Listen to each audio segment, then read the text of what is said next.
Violetas en el cementerio presenta Antiguas brujerías de Algernon Blackwood.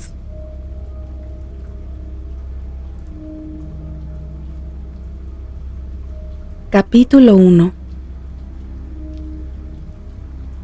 Al parecer hay ciertas personas totalmente ordinarias, sin ninguna característica que los induzca a la aventura, que sin embargo, una o dos veces en sus tranquilas vidas, experimentan situaciones tan insólitas que deja al mundo entero sin aliento y miran para otro lado.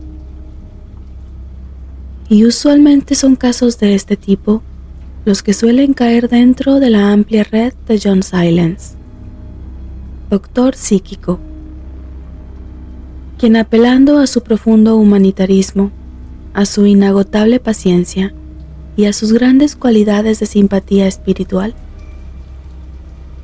consigue con frecuencia solucionar problemas de la más extraña complejidad y del más profundo interés humano. Le gustaba investigar y rastrear los casos más curiosos y fantásticos, hasta llegar a sus orígenes. Casos tan extraños que a veces eran casi increíbles. Para él constituía una verdadera pasión desenredar conflictos yacentes en la más íntima naturaleza de la vida, aliviando de paso los sufrimientos de un alma humana atormentada, y desde luego, los nudos que deshacía con mucha frecuencia eran extraños. La gente, por supuesto, necesita una base plausible para dar crédito a ciertas cosas, o al menos algo que pretenda explicarlas. Todo el mundo puede pensar que tales casos solo le ocurren a un aventurero.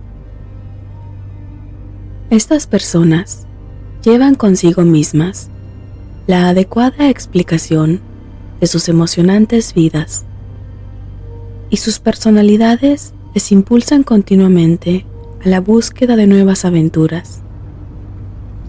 No se espera otra cosa de ellos, y esto les enorgullece.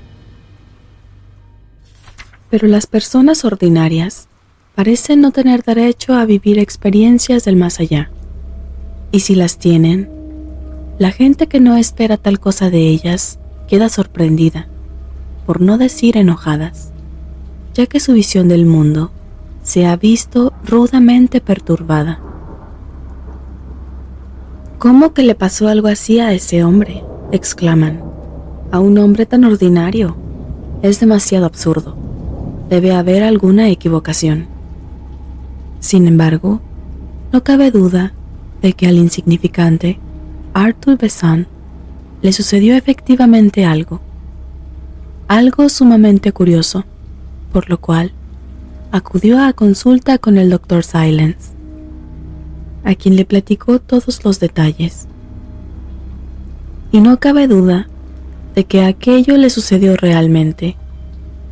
Al menos eso creía él, sin ninguna duda, a pesar de las burlas de los pocos amigos que escucharon el relato. No se sabe cómo será su muerte, pero indudablemente Besant no ha vivido de la forma más común, al menos en lo que corresponde a este suceso concreto de su vida, que por lo demás es perfectamente apacible. Al oírle contar su experiencia y observar el cambio que se veía en sus rasgos pálidos y delicados, y al escuchar cómo su voz se hacía más suave y silenciosa a medida que avanzaba el relato, todo esto te convencía más que sus vacilantes palabras, pues éstas en ocasiones eran incapaces de transmitir todo lo que él quería comunicar. Al oírle contar su experiencia y observar el cambio que se veía en sus rasgos pálidos y delicados, y al escuchar cómo su voz se hacía más suave y silenciosa a medida que avanzaba el relato, todo esto te convencía más que sus vacilantes palabras, pues éstas en ocasiones eran incapaces de transmitir todo lo que él quería comunicar. Cada vez que la contaba, él vivía una y otra vez su experiencia, y mientras lo hacía, su personalidad se opacaba. Se hundía en la narración, la cual casi llegó a convertirse en una especie de larga disculpa por haberse atrevido a vivir tal evento. Pues el pequeño Besson poseía un alma tímida, bondadosa, sensible y poco apta para la lucha, pero tierna para con las personas y los animales. Y era incapaz de decir que no, o de reclamar los derechos que en justicia le correspondían. Todo su plan de vida parecía excluir de ella por completo cualquier episodio más emocionante que perder un tren o olvidar el paraguas en el autobús. Y cuando se vio envuelto en aquellos extraños sucesos, ya había sobrepasado los 40 años, bastante más de lo que él admitía o sospechaban sus amigos. John Silence, que le oyó hablar de su aventura en más de una ocasión, dijo que a veces omitía ciertos detalles o introducía otros nuevos, pero que sin embargo, todos ellos eran notoriamente ciertos. Toda la aventura estaba grabada indeleblemente en su memoria. Ninguno de sus detalles era imaginado o inventado. Y cuando relataba la historia completa, con todos sus pormenores, el efecto que producía en las personas era innegable. Sus atractivos ojos marrones brillaron, y gran parte de su encantadora personalidad, que cuidadosamente reprimía, se revelaba, y aunque nunca perdía su modestia, mientras hablaba se olvidaba del presente y se mostraba casi apasionado al revivir de nuevo su pasada aventura. Estaba de regreso a su hogar cuando esto sucedió. Él se hallaba cruzando el norte de Francia, tras una de esas excursiones por las montañas que tanto le gustaba hacer cada verano. Solo llevaba un maletín pequeño en el portaequipajes. El tren resultaba sofocante debido a la enorme cantidad de viajeros, de los cuales la mayor parte eran turistas ingleses.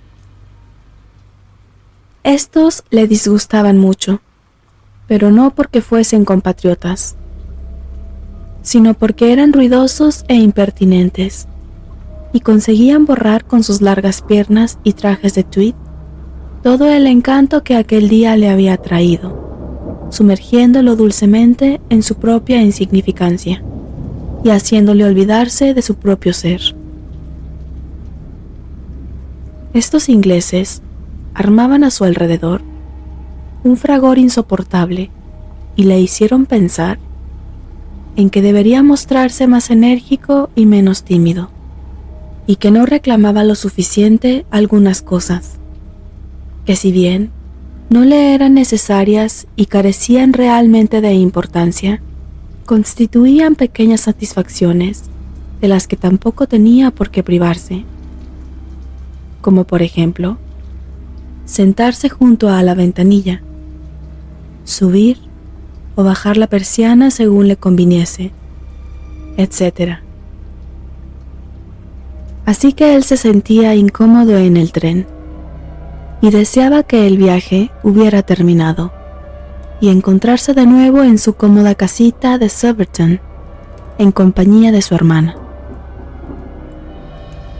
Y cuando el tren jadeante se detuvo por 10 minutos, en aquella pequeña estación del norte de Francia, él se bajó a estirar un poco las piernas y vio consternado cómo una nueva remesa de las Islas Británicas transbordaba de otro tren al suyo. Sintió súbitamente que le era imposible continuar el viaje.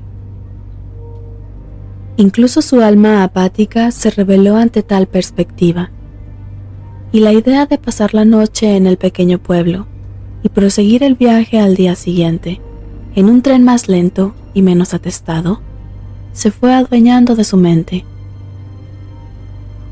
Cuando se le ocurrió esta idea, el pasillo que conducía a su compartimiento estaba ya totalmente bloqueado y el guardia del tren ya gritaba "En voiture". Pero por una vez actuó con decisión y luchó impetuosamente por recuperar su maletín.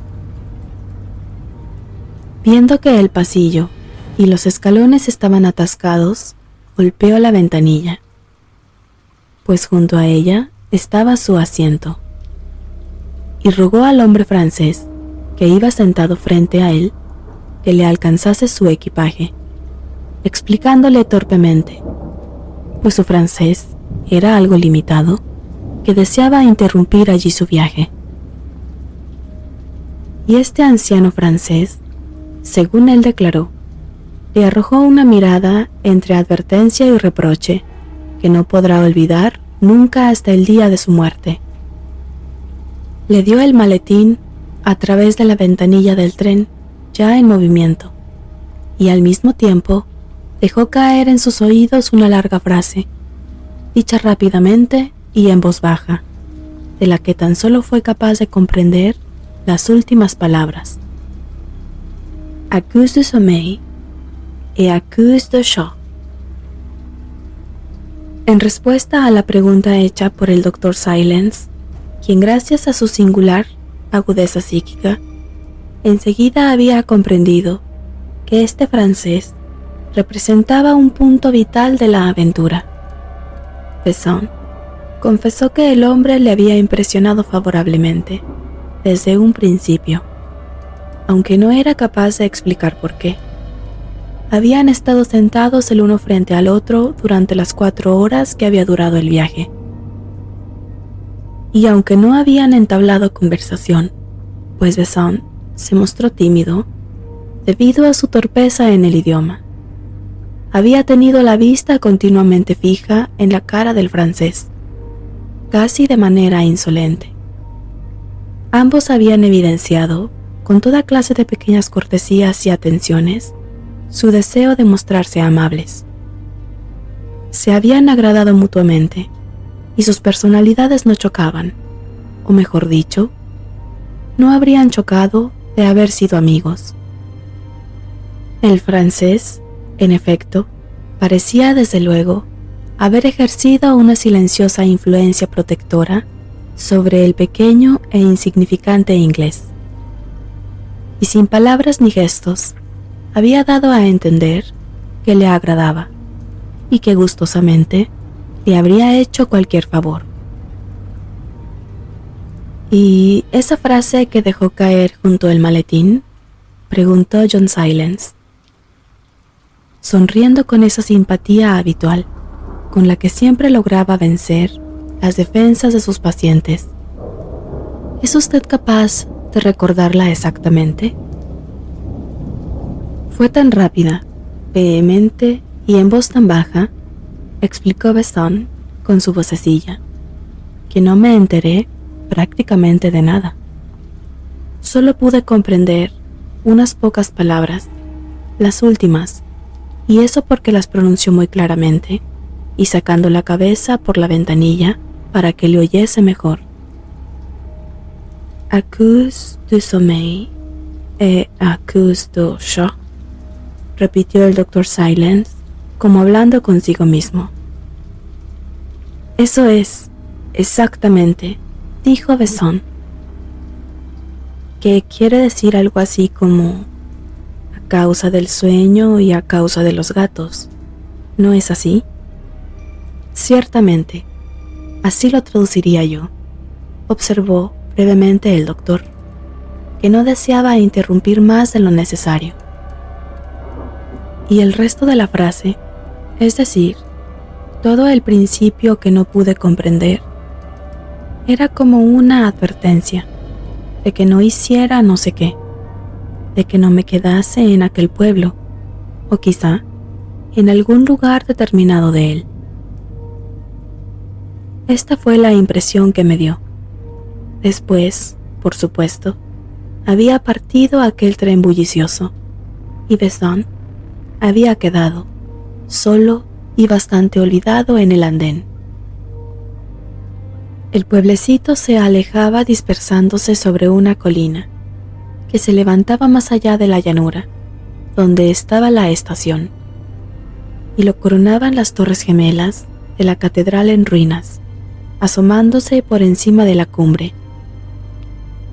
Desde la estación, el pueblo parecía poco interesante y moderno, pero la verdad es que la parte antigua, medieval, se perdía de vista, justo más allá de la colina. Y una vez que hubo llegado a la cúspide y penetrado en las viejas calles de la parte antigua, se vio de pronto introducido en un siglo pasado, lejos de su habitual y cotidiana realidad moderna. Recordó el bullicio y el ruido del tren lleno de gente, como si fuera un episodio ocurrido muchos días atrás. Le envolvió el espíritu de este silencioso pueblo de la colina, remotamente ajeno a turistas y automóviles, que soñaba su propia vida apacible bajo el sol de otoño, y se sintió hechizado por él. Bajo este hechizo, estuvo actuando durante mucho rato sin darse cuenta. Él caminó suavemente, casi de puntillas, por las estrechas y curvadas callejuelas, cuyos tejados casi se tocaban, y entró en el porche de la solitaria posada con actitud modesta, como pidiendo disculpas por entrar en aquel lugar y perturbar su sueño. Al principio, según dijo Besson, se fijó muy poco en estas cosas. Fue mucho después cuando empezó a intentar analizarlas. De momento, lo único que le impresionó fue el delicioso contraste entre aquel silencio y aquella paz después del polvoso y ruidoso rechinamiento del tren. Se sintió aliviado y acariciado como un gato. ¿Como un gato? ¿Dice usted?, dijo John Silence interrumpiéndolo rápidamente. Sí, desde el primer momento sentí esa impresión, rió Besson como disculpándose. Sentí como si la calidez, la quietud y la calma me fuesen a hacer ronronear. Así parecía ser, por otra parte, el ambiente del lugar. Entonces, la posada, una casa antigua y retorcida, aún conservaba la atmósfera de los viejos tiempos y no pareció darle una bienvenida calurosa. Dijo que sentía que solo lo toleraban, pero era una posada cómoda y barata, y la deliciosa taza de té que pidió en cuanto pudo le hizo sentirse realmente satisfecho por dejar aquel tren de una manera tan atrevida y original. Su habitación además le agradó mucho, con sus paneles oscuros, el bajo techo irregular y el pasillo largo un poco inclinado, que lo conducía por el camino más adecuado hacia una verdadera cámara del sueño. Era pequeño y oscuro, alejado del mundo, donde ningún ruido podía entrar. Daba a la parte trasera de la casa a un patio apacible. Todo ello era encantador. Y sin saber por qué, se sintió como si estuviese envuelto en un suavísimo terciopelo. Los suelos parecían mullidos y confortables, y las paredes se veían acolchadas. Los ruidos de la calle no podían entrar allí. Le rodeaba una atmósfera de absoluta paz. Para ocupar aquella habitación de 2 francos, había tenido que hablar con la única persona que parecía estar en la posada aquella tranquila tarde. Un viejo camarero de grandes bigotes y una cortesía somnolienta, que al verle se había dirigido perezosamente hacia él, a través del patio de piedra. Pero más tarde, cuando bajó de su habitación a dar un paseo por el pueblo antes de cenar, se encontró con la propietaria en persona. Ella era una mujer enorme, cuyos pies, manos y facciones parecían flotar, como si nadase hacia él, a través del mar de su corpulenta persona. Emergían en su dirección, por así decirlo. Ella tenía grandes ojos, oscuros y vivaces, que contrarrestaban el volumen de su cuerpo y revelaban que ella era una mujer vigorosa y alerta. Cuando la vio por primera vez, estaba tejiendo en una sillita bajo la luz del sol. Había algo en su aspecto o actitud que le hizo verla como un enorme gato atigrado, dormitando pero despierto, y sin embargo, al mismo tiempo preparado para actuar rápidamente. Le hizo pensar en algo así como en un gran cazador de ratones al acecho. La mujer lo analizó con una sola mirada, que era educada sin ser cordial. Besán observó que su cuello era extraordinariamente flexible, a pesar de sus proporciones, pues lo fue girando con mucha facilidad para seguirle con la vista a medida que él caminaba. Pero cuando ella me miró, ¿sabe usted?, dijo Besán, con aquella mirada de disculpa en sus ojos marrones y aquel leve movimiento en sus hombros que le caracterizaba. Tuve la extraña idea de que ella en realidad había intentado hacer un movimiento completamente distinto y que de un solo salto podría haber cruzado el gran patio para caer sobre mí, como un enorme gato sobre un ratón. Soltó una risita suave y el Dr. Silence, sin interrumpirle, apuntó algo en su libro de notas. Mientras Besán proseguía en un tono de voz de quien teme haber hablado ya demasiado y dicho más de lo que pudiéramos creer. Ella era muy delicada, pero muy activa a pesar de su tamaño y masa, y me daba la sensación de que se daba cuenta de lo que yo hacía, incluso cuando me encontraba a su espalda y no podía verme. Cuando me habló, su voz era melosa y suave. Me preguntó si me habían subido ya mi equipaje y si me encontraba cómodo en mi habitación. Y luego dijo que la cena era a las 7 y que en ese pueblo la gente era muy madrugadora. Me intentaba dar a entender que a las personas del pueblo no les gustaba la actividad en la noche. Evidentemente, esta mujer le hizo saber con su voz y modales que él allí iba a ser manejado por los demás, que otros se ocuparían de arreglar y planear las cosas por él, y que no tendría que hacer más que obedecer y encajar. No se esperaba de él ninguna acción enérgica, ni ningún esfuerzo personal. Esto era todo lo contrario al ruidoso tren. Él caminó tranquilamente a la calle sintiéndose calmado y pacífico. Se dio cuenta de que estaba en un lugar muy apropiado a su manera de ser.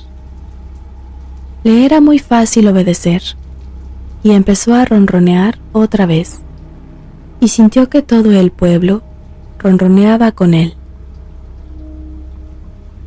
Vagó sin rumbo por las calles del pequeño pueblo, y cada vez se fue adentrando más y más en la tranquila atmósfera que lo caracterizaba.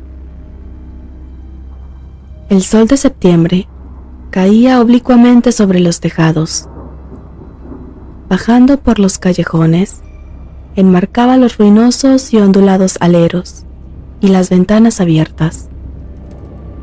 Logró vislumbrar como en un cuento de hadas la gran llanura que se extendía a lo lejos. Vio los prados y los matorrales amarillos que se extendían allá abajo, igual que el mapa de un sueño en la niebla. El hechizo del pasado se mantenía fuertemente en aquel lugar.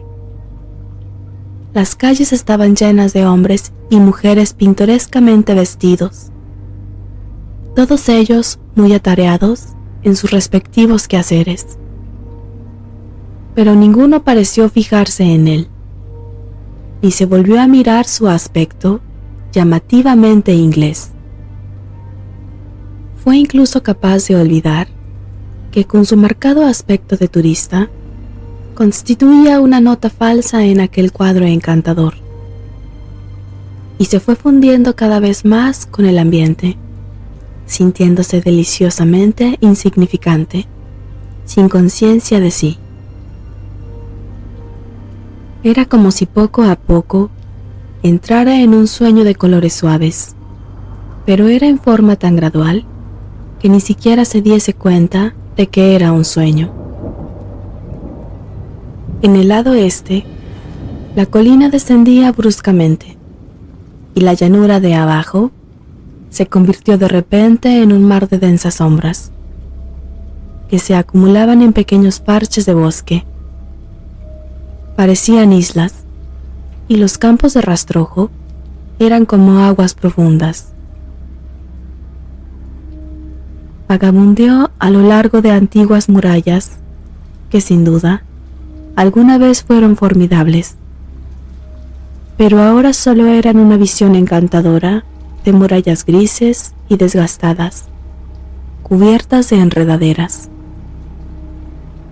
Desde el ancho parapeto en el que se sentó por un momento, el cual estaba al mismo nivel que las redondeadas copas de los árboles recién podados, vio allá abajo la explanada que se extendía en las sombras.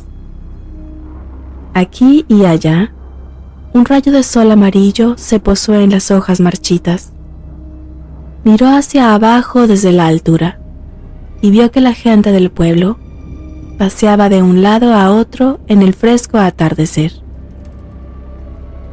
Solo podía oír el sonido de sus lentos pasos, y el murmullo de sus voces se elevó hasta él, a través de los huecos entre los árboles. Las figuras parecían sombras, apenas se veían a través de los claros del follaje.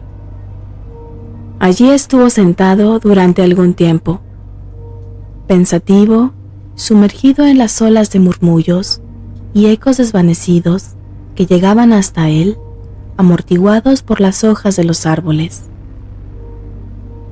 Todo el pueblo y la pequeña colina que se alzaba con la naturalidad de un bosque antiguo le parecieron como un enorme ser que yacía medio dormido en la planicie, ronroneando para sí, al tiempo que dormitaba. Y de pronto, mientras lentamente se fundía en sus propios sueños, llegó hasta sus oídos el sonido de cornetas e instrumentos de cuerda y madera. Era la banda del pueblo, que comenzó a tocar a lo lejos en la concurrida plaza, acompañada por tambores suaves y profundos. A Besán le gustaba mucho la música, la conocía muy bien, aunque solo era un aficionado.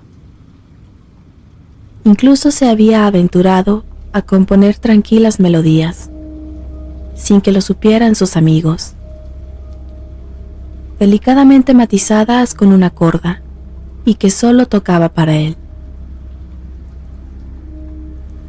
Y esta música que flotaba entre los árboles, tocada por una banda invisible, pero sin duda era muy pintoresca, le hechizó. No reconoció ninguna de las piezas que tocaron. Sonaban como si simplemente estuvieran improvisando, sin un director de orquesta. A lo largo de las distintas melodías, no se mantenía ningún ritmo marcado.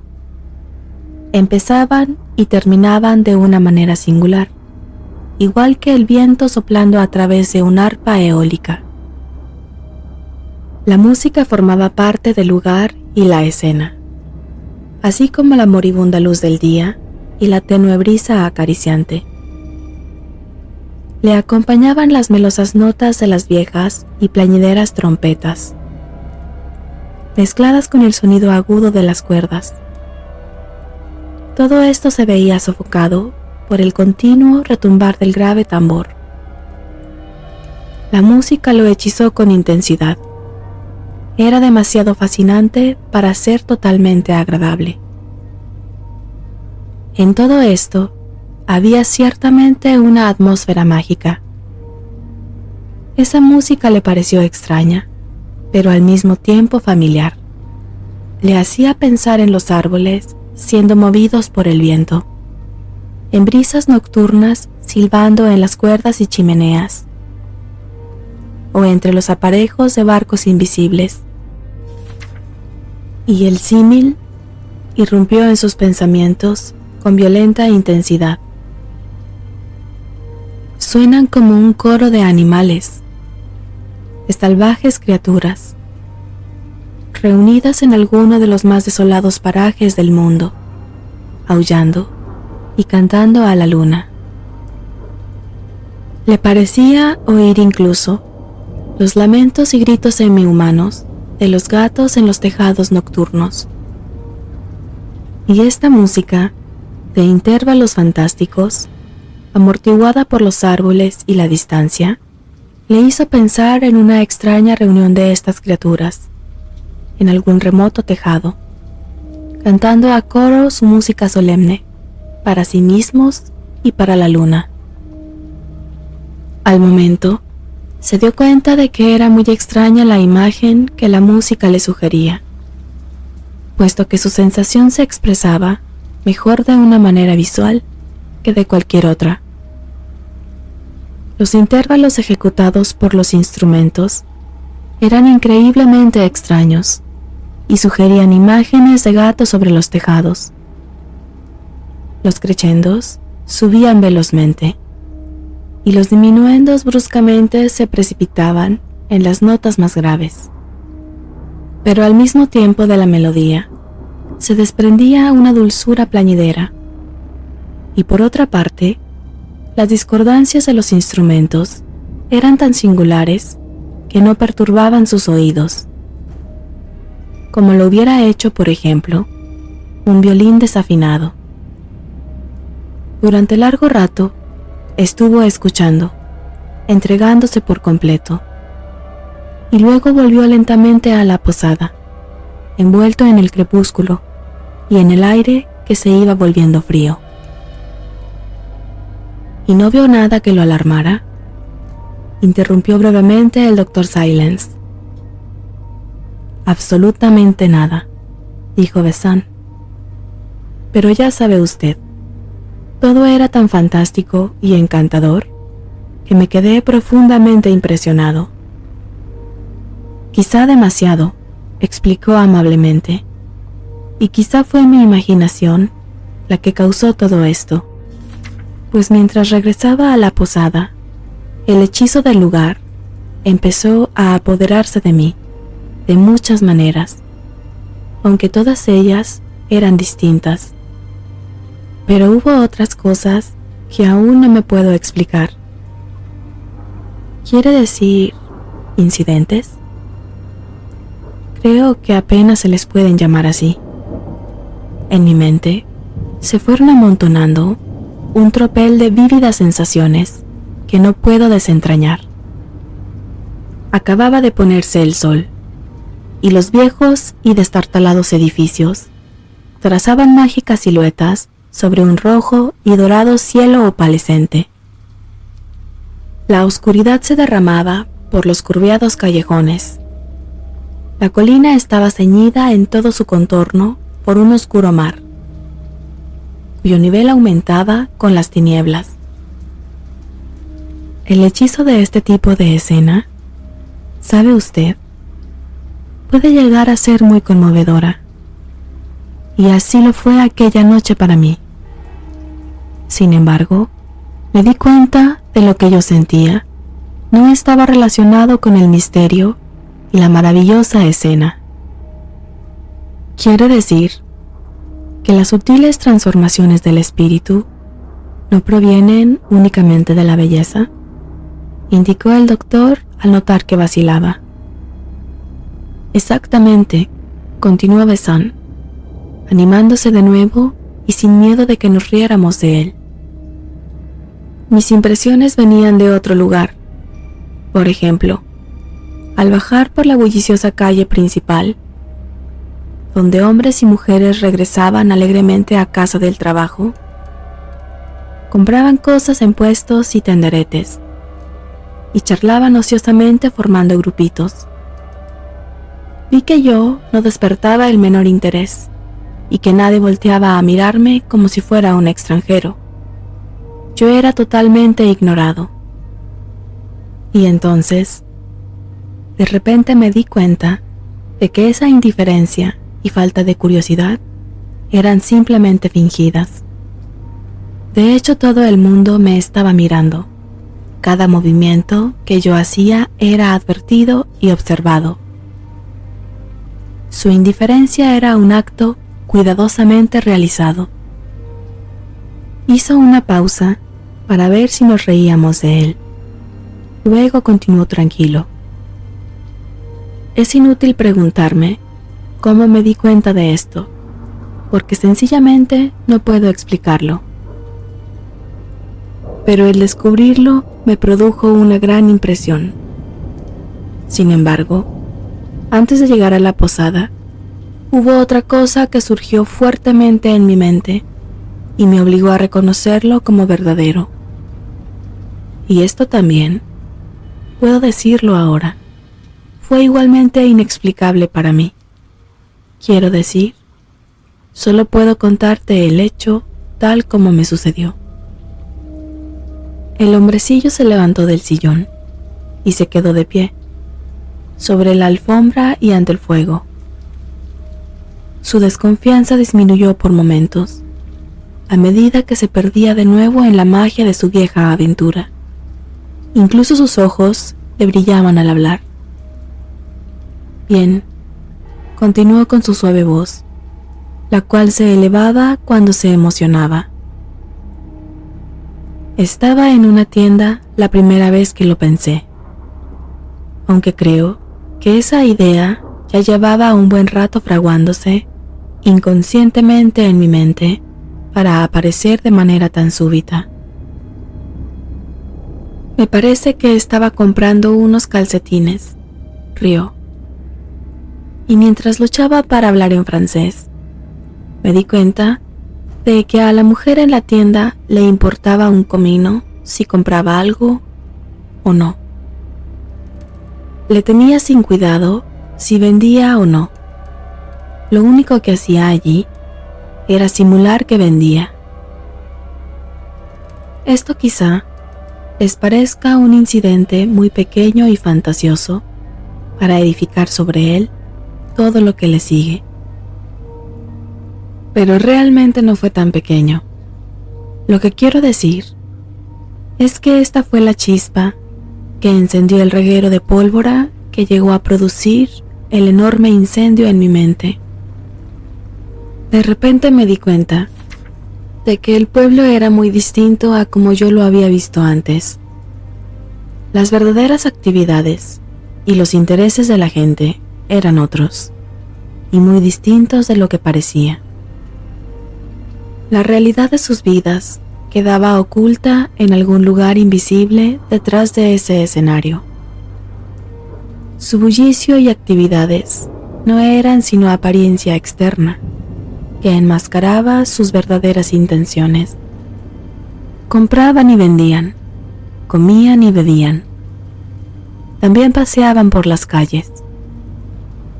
Sin embargo, la corriente fundamental de su existencia permanecía en algún lugar más allá de mi alcance, tal vez bajo tierra.